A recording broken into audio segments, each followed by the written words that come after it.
I'm joined now by Ezekwueme, a data analytics expert specializing in AI, predictive modeling and cloud-based tools to discuss on how data analytics can strengthen Nigeria's cybersecurity efforts, address challenges in key sectors like healthcare, agriculture and corruption, and position the country to meet the demands of the UN Cybercrime Convention.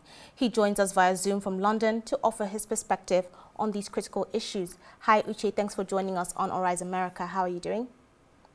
Hi, I'm doing all right. And you? I'm well, thank you. So once again, welcome to the program. Let's dive right into the issues. How do you see Nigeria's participation in the UN Convention impacting its approach to data-driven cybercrime detection and prosecution? Nigeria's participation in the convention is very essential because we play a very major role in the whole process, because we need to be very keyed into the policies, international policies. We need to collaborate effectively with international bodies, and we also need to bring in all the expertise we have around the world to work effectively to address issue of cybercrime, because it's quite important that we tackle the issue, because it's not just based on Nigeria alone. It goes across all other nations. We have issues of cybercrime in major nations, and it's very important for all nations to come together and collaborate on this to be able to tackle cybercrime and make sure the online space is safe for everyone all around the world. Thank you.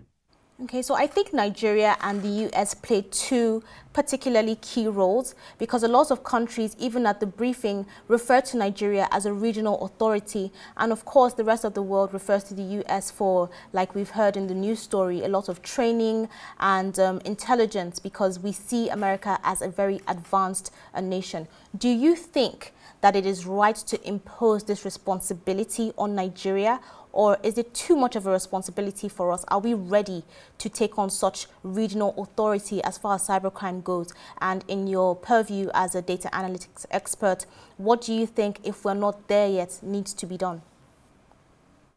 So it's very important for us to take on the challenge, because every opportunity is very welcomed. So I think Nigeria can meet up to the desired expectations.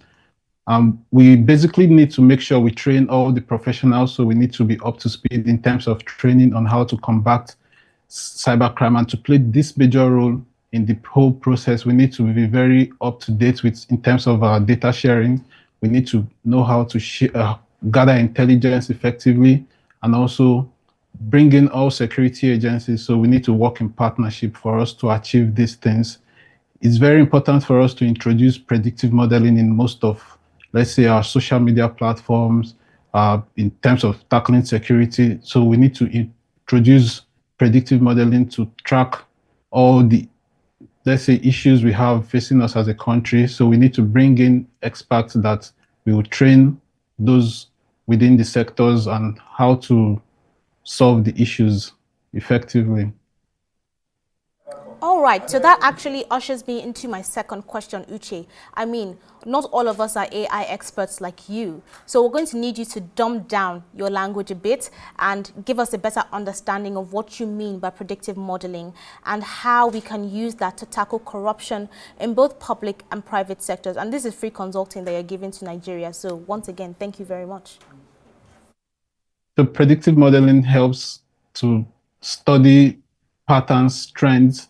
So if we have data, if we've collected data over time, when you use predictive modeling on them, it helps us to identify anomalies and also patterns that can signal fraud or inflation. So it's very important for us to know how we spend as a nation and how to introduce systems, auditing systems that can help us track all these anomalies. So that's basically how we use predictive modeling. Okay, so another thing that you're an expert in is cloud-based tools like SQL and Python. How can we deploy these tools to improve transparency in governance in Nigeria? So governance can thrive when citizens can query data like a database. So we need to introduce real-time dashboards using SQL, Pythons to monitor public spending and procurement. So there's also need for us to introduce to create a database where citizens can query the database to track projects, be it sector by sector or state by state. So we can track projects using this database, track all the major projects within the states, within the sectors. It's in use in Estonia, where we have SQL-powered system, where citizens have access to the database. They could call their political leaders or the government to account on certain spending and certain projects. You know, we work in projects, you need to know the timeline and also the budgets. So with these things being open, being available for us in the public domain, it's very easy for the citizens to know what is happening in the government and also be involved in the process. So we need to carry our citizens along in all we have to do relating to cybercrime and also cloud-based systems. So some will argue that such databases already exist, and then the duty now lies on the populace, me, you, the rest of Nigerians, to actually use these online platforms. Let's move on. What steps generally do you think that the Nigerian government and governments in general can take to leverage data analytics in other aspects to boost their economy? So moving a bit away from cybercrime now, how can we leverage technology to increase jobs, increase, to bolster the economy, to bolster healthcare structures in the country, etc.?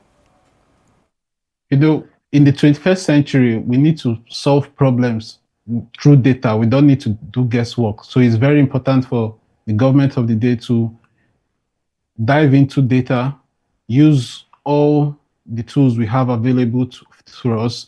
So let our decisions be based on data. We have to understand the importance of training those within the sector, be it the public sector, private sector. We need to make training opportunities available for people to understand these systems and be able to use them effectively. So analytics can transform all sectors of the economy by optimizing policy decision and resource allocation.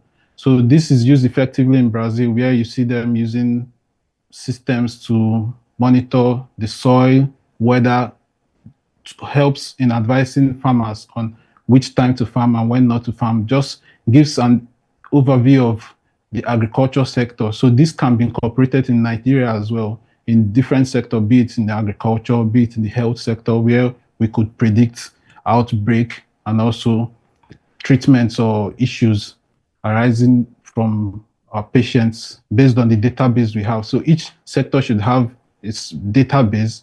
Then with the database, we could work on predicting what we want out of. So we need to know what the problem is, and we need to know how to predict towards actualizing a solution or coming up with a good solution.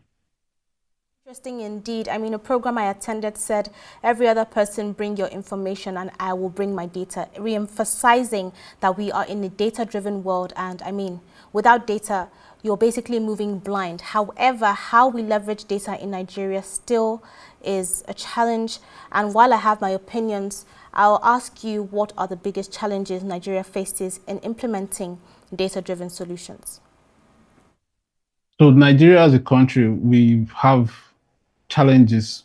We have infrastructure gaps, we have weak data culture, and we have fragmented systems. So we also need to upskill the citizens. So we have low data literacy.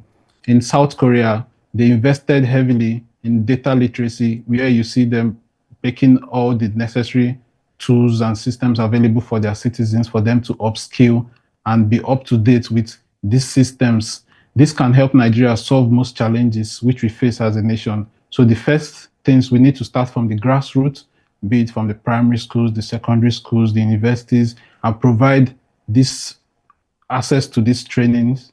Then we progress to the private sector, the health sector, civil servants. We need to make it available for everyone to venture into and be able to pick certain skills. Let's say we have different aspects of data analysis. So some people will be more involved in the AI aspect, some people will be more involved in machine learning or predictive modeling, or the natural language processing. So we need to make all aspects of upskilling or very available for the citizens. And I think with that, we'll have a better chance to progress to the next stage. in the digital world. Awesome way to wrap that up. Thank you very much, Uche Ezekwueme, who is a data analytics expert specializing in AI, predictive modeling, and cloud-based tools. Thank you very much for joining Arise America.